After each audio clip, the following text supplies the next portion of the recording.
සෙන්කඩගල එහෙම නැත්නම් මහනුවර රාජධානියේ නොමැකෙන නමක් තියපු රජ කෙනෙක් තමයි පළවෙනි විමලධර්මසූරිය රජතුමා. පළවෙනි විමලධර්මසූරිය රජුලුන්ගෙන් පස්සේ සිංහාසනයේ හිමි වෙන්නේ සෙනරත් රජතුමාට. සෙනරත් රජතුමාට පුත් කුමාරවරු තිදෙනයි. රාජසිංහ, විජේපාල සහ කුමාරසිංහ කියන කුමාරවරු තිදෙනා. මේ කුමාරවරු තිදෙනා රාජ්‍ය කොටස් තුනකට බෙදාගෙන පාලනය කිරීම ආරම්භ කරනවා.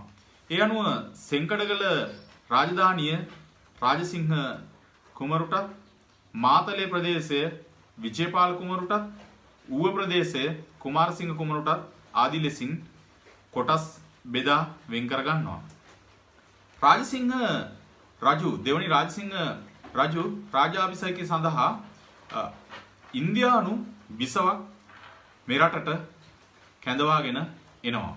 මේක ඉතා සුවිශේෂී සිද්ධියක් බවට පත් වෙනවා. ඉන්පස්සේ රාජසිංහ රජු බොහොම රණකාමී රජ කෙනෙක්.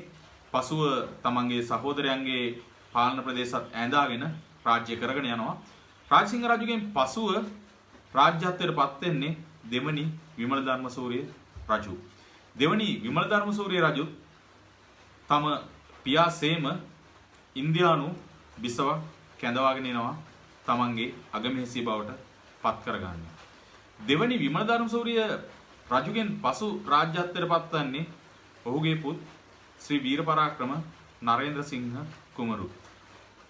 මොහුටත් රාජාභිෂේකය සඳහා දෙවනි විමලධර්මසූරිය රජු බිසවක් මඳුරාපුරයෙන් කැඳවාගෙන එන්න දූතයෝ යවනවා. මේ ආකාරයට වීරපරාක්‍රම නරේන්ද්‍රසිංහ රජු රාජාභිෂේක ලබද්දී බිසව බවට පත්වන්නේ ඉන්දියානු බිසවක් ප්‍රමිලා බිසව. මේ ප්‍රමිලා බිසව හා බැඳුණු ජනප්‍රවාද බොහෝමයක් අපේ රටේ තියෙනවා. එසේම තමයි මේ ප්‍රමිලා බිසව අගමේසිය බවට පත්වීම හරහා අපේ රටේ ඉතිහාසය හාත්පසින්ම වෙනත් පැත්තකට ගමන් කරා. අපේ රාජ්‍යත්වය පවා වෙනස්කමකට ලක් වුණා. ඉතින් මේ ප්‍රමිලා බිසව අගමේසිය බවට පත් වුණත් ශ්‍රී වීරපරාක්‍රම නරේන්ද්‍රසිංහ රජු එහෙම නැත්නම් අපේ සෙල්ලන් නිරිඳුට තවත් බිසවවරු ගණනාවක් හිටියා. ඉතින් මේ බිසවවරු ගණනාවක් සමග ගමන් මාලිගා කිහිපයක් තිබුණා සෙල්ලන් නිරිඳුට.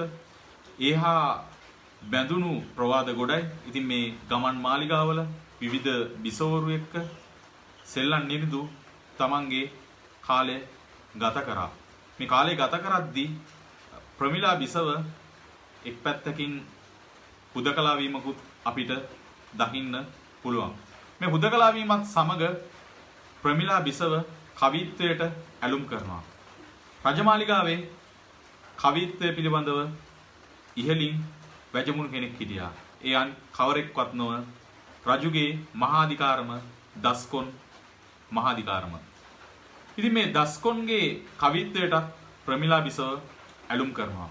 ප්‍රමිලා බිසවගේ කාන්සිය නැති කරගන්න මේ කවිත්වය උපකාරී වෙලා තියෙනවා. මේහා බැඳුණු පුරාවෘත්ත ගොඩයි.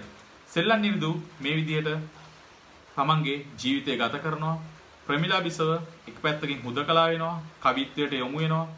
මේහා බැඳුණු පුරාවෘත්ත අපි ඔබට ගෙන එනවා. රැඳිලා ඉන්න දිවයිනේ ජනශ්‍රුති ගැන කතා කරන ප්‍රමුඛතම YouTube channel එකත් එක්ක ඒ වගේම අපේ Facebook page එකත් follow කරන්න, like කරන්න, තව කෙනෙකුට බලන්න share කරන්න, අපේ channel එක subscribe කරලා තියාගන්න.